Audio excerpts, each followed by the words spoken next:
Israel and Iran, Ukraine and Russia, the Minnesota political murders, the LA riots, the No Kings protests, the election interference, the threat of secession of Western Canada. Everyone's fighting someone, and it's all one war. World politics is a balancing act that rests on three main points: the US, China, and Russia. And each one's looking out for its own interest. But since China and Russia are more similar to each other than they are to us, more collectivist, more centralized control, that's the more common alliance. Now, the nature of self-preservation means that three powers are at constant war for domination, but they can't do it directly because that would get really big really quickly and blow up the world.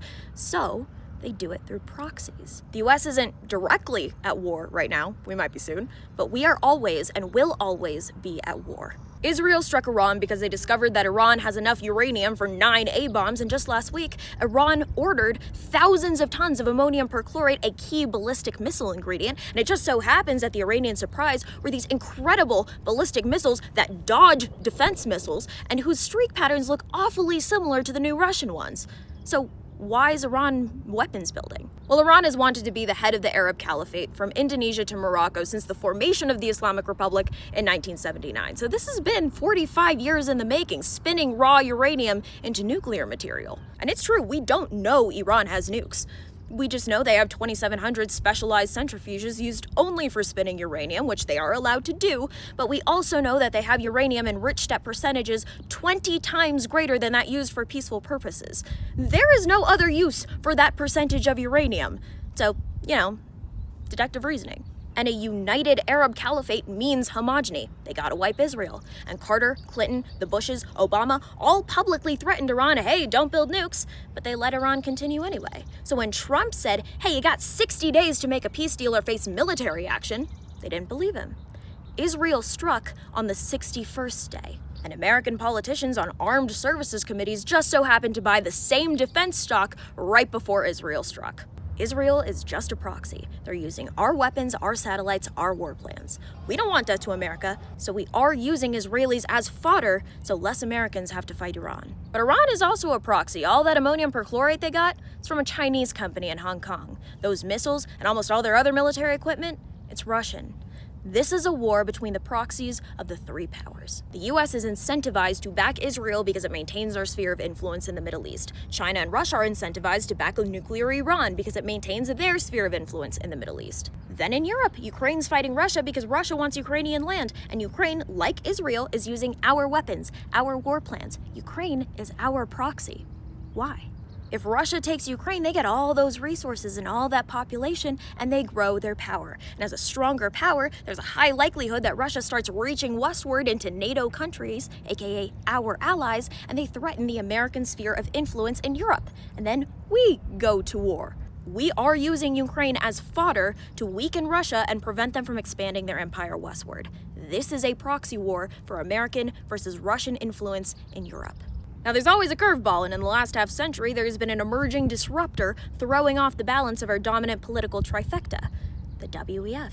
And since the WEF leans more collectivist by nature, like China, like Russia, they tilt the political balance away from individualism, which is upheld only by the American sphere of influence. Meaning that if America is wiped, our sphere of influence is wiped. There is no more individualism. And that is exactly the interest of China, Russia, and the WEF. And what's the best way to break something?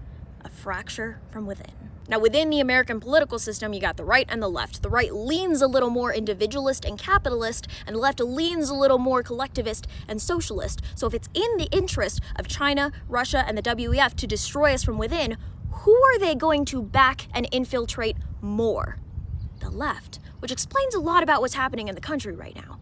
In Minnesota, gunman Vance Bolter, a Republican according to the media, yet also somehow a Tim Walz appointee, posed as a fake cop and drove in a fake cop car to Democrat Senator Hoffman's house, shot him and his wife. Then Bolter drove to Rep. Portman's home, murdered her and her husband just a few days after she was the sole Democrat no vote on healthcare for illegals, and he did it while 2 cops were already at the scene watching. Then later, the gunman's wife, who also worked for Tim Walz, was detained at a traffic stop with a gun, ammo, cash, and passports in her car.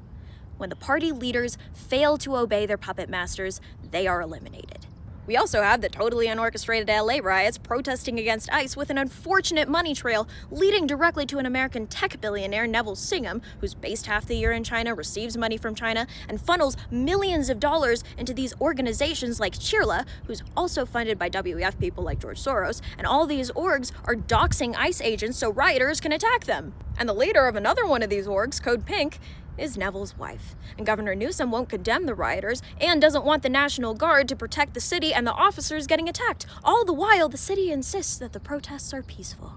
Then there's the No Kings protests, which perhaps aren't really about no kings considering the party protesting happens to have had a more totalitarian history. So when we follow the money, the protests were funded by billionaire Walmart heiress Christy Walton, who gets all her cheap products for her company from China and is partnered with the WEF. And a bunch of those No Kings protest flyers were found in the car of Vance Bolter right after a shooting spree. Then there's our election interferences. 2 days ago, Kash Patel said that China was mass-producing fake U.S. driver's licenses. 20,000 of them were seized at the Chicago airport in early 2020, and according to newly declassified reports, the FBI knew and did nothing. And for perspective, the 2020 election was won by less than 39,000 votes. And just north of us, Carney was elected as Prime Minister in Canada, and now Western Canada's thinking about a split. Why? Well, Carney is a WEF globalist that wants carbon neutrality, but the problem is Western Canada makes all its money from oil. So weirdly, even though Poilievre was the more right-wing candidate in Canada's Prime Minister election, Trump turned on him, and his poll numbers tanked. And that was strange because Poilievre's policies would have resulted in an economically superior Canada. Perhaps the idea was that if Western Canada splits, they might join us and we become a bigger, stronger power with more influence. We are always at war. There is no such thing as being a complete isolationist because other powers are fighting and growing all the time.